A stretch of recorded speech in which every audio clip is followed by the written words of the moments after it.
And my lovely fiance, Jeannie Cuevas, coming to you from East West Healing and Performance, in East West Healing and Performance.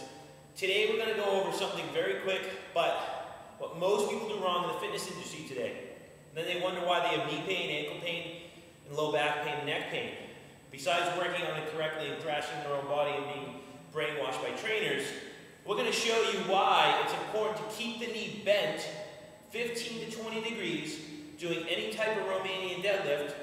It's not called a stiff-legged deadlift. If anyone says stiff-legged deadlift, they're basically telling you they don't know how to work out, and I'll tell you why.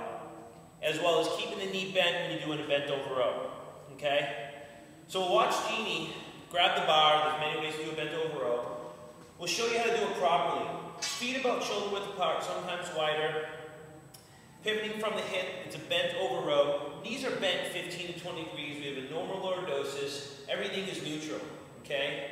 Now what most people do is if she does the row, right, she starts doing a row, a lot of people will go into kyphosis when they do the row, which is hunching in the upper back, right, because they're weak through the shoulder. What they do is they start to straighten their knees as they pull the weight because the weight's so heavy, okay? So if she straightens her knees like that, because the weight's heavy and they're trying to get it up, okay? You always want to keep the knees bent when doing the bent over row.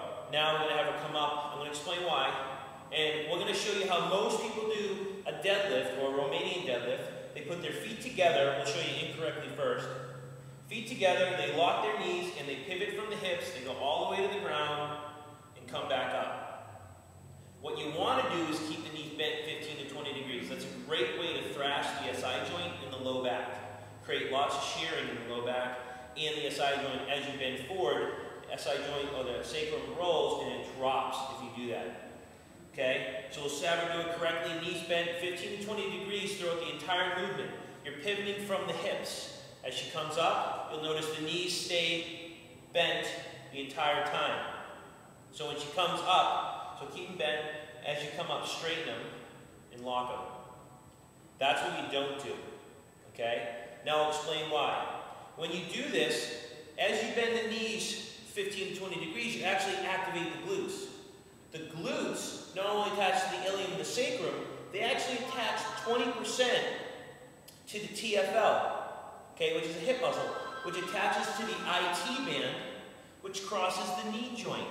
So my question for you, besides the lat attaches, the contralateral lat attaches to the opposite glute. So is the glute a back, shoulder, hip, knee, or ankle muscle? So when you bend your knees and you're doing this, you're actually activating the glutes to get that hip extensor mechanism, but also to help stabilize the pelvis, stabilize the SI joint and the low back. If you straighten your legs on any of these, guess what you do? You inhibit your glute. You shut it off, okay? So once again, the reason you're keeping your knees bent 15 to 20 degrees, and you can do it, put your hand in your butt, lock your knees. It's nice and flabby. Bend your knees and you feel it pop on. Bending the knees activates the glutes, right? You're doing a bent over row, you need that glute for SI joint stabilization. You need it for knee stabilization. When you're doing the bent over row, it's a hip extension, it's an extensor chain, which is all these muscles back here exercise, okay? So when you do that, keeping the knees bent, you get the glutes involved. If you don't bend your knees, you take them out. That's a great way to cause low back pain.